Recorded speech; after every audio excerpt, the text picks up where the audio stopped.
Hello guys, welcome to my channel. അപ്പോൾ ഇന്ന് മോളുടെ അഡ്മിഷൻ്റെ കാര്യത്തിന് ഇറങ്ങാനായിട്ടുള്ള ഒരു ഗെറ്റ് റെഡി വിത്ത് മീ ആയിരിക്കും. അങ്ങനെ ഡ്രസ്സൊക്കെ ഇട്ട് റെഡിയൊക്കെ ആയി, സൺസ്ക്രീനൊക്കെ വാരിപ്പൂശി. ഈ ഡ്രസ്സിൻ്റെ ലിങ്ക് ഞാൻ ഈ വീഡിയോടൊപ്പം കൊടുത്തിട്ടുണ്ട്. അപ്പോൾ അങ്ങനെ റെഡിയായി, കുറേ മേക്കപ്പൊക്കെ വാരിപ്പൂശി മോളുമായിട്ട് നിർമ്മൽ സ്കൂളിൽ അഡ്മിഷൻ എടുക്കാനായിട്ട് പോവുകയാണ്. അവിടെ 9th and 10th അവർ തന്നില്ല. അവർ പറഞ്ഞ് ഇവിടെ തരാൻ പറ്റത്തില്ല, കേരളത്തിൽ നിന്ന് ഷിഫ്റ്റ് ആയതുകൊണ്ട് മറാഠി ബുദ്ധിമുട്ടായിരിക്കും. അങ്ങനെ പിന്നെ ഞാൻ വിചാരിച്ചു ഓക്കെ, ആഫ്റ്റർ 10th നമുക്ക് ട്രൈ ചെയ്യാം.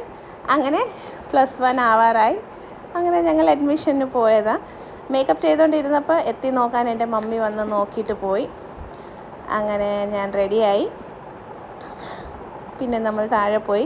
വണ്ടി 1.5 മാസം കൊണ്ട് എടുക്കാതിരുന്നപ്പോൾ അതൊന്ന് തൂത്ത് ഉടച്ച് വണ്ടിയൊക്കെ എടുത്ത് വണ്ടി കയറിയിരുന്ന് ഞാൻ സ്റ്റാർട്ട് ചെയ്ത് നേരെ നിർമ്മലിലോട്ട് വിട്ട്. ഇവിടെ നിന്ന് ഒരു 5-10 മിനിറ്റിൻ്റെ ദൂരമേ ഉള്ളൂ ആ കോളേജ്. അങ്ങനെ പോയി നിർമ്മൽ സ്കൂളിലെത്തി, അകത്ത് കയറി ചോദിച്ചപ്പോൾ അവർ പറഞ്ഞ് അഡ്മിഷൻസ് ക്ലോസ് ആയി, ഇനി 5-ാം തീയതിക്ക് ശേഷം വന്നാൽ മതി, എപ്പോഴേ ഓപ്പൺ ആവത്തുള്ളൂ. അങ്ങനെ പിന്നെ നമ്മൾ അവിടെ നിന്ന് ഇറങ്ങി. പിന്നെ വന്ന് നല്ല ചൂടാണ് മഹാരാഷ്ട്രയിൽ. അങ്ങനെ നമ്മൾ ഇറങ്ങി, പിന്നെ വന്ന് ഒരു ഷുഗർ കെയിൻ ജ്യൂസൊക്കെ കുടിച്ച് പിന്നെ എൻ്റെ വീട്ടിൽ പോയി അവിടെയൊക്കെ വൃത്തിയാക്കി. അവിടെ നിന്നും വീണ്ടും വന്നപ്പോൾ നമ്മൾ ഈ ഐസ് വാങ്ങിച്ച് കുടിച്ചു. പിന്നെ നേരെ വീട്ടിലോട്ട് വന്ന് ചൂട് സഹിക്കാൻ വയ്യാതെ ഗൈസ് ഞാൻ വീട്ടിൽ കയറി ഒരു കുപ്പി വെള്ളം മാക്കേന്ന് കുടിച്ച്. അങ്ങനെ ഇന്നത്തേക്കുള്ള വീഡിയോ ഇത്രയേ ഉള്ളൂ. ഓക്കെ ഗൈസ്, ലൈക്കും സബ്സ്ക്രൈബും കമൻറ്റും ചെയ്യണേ. Thank you.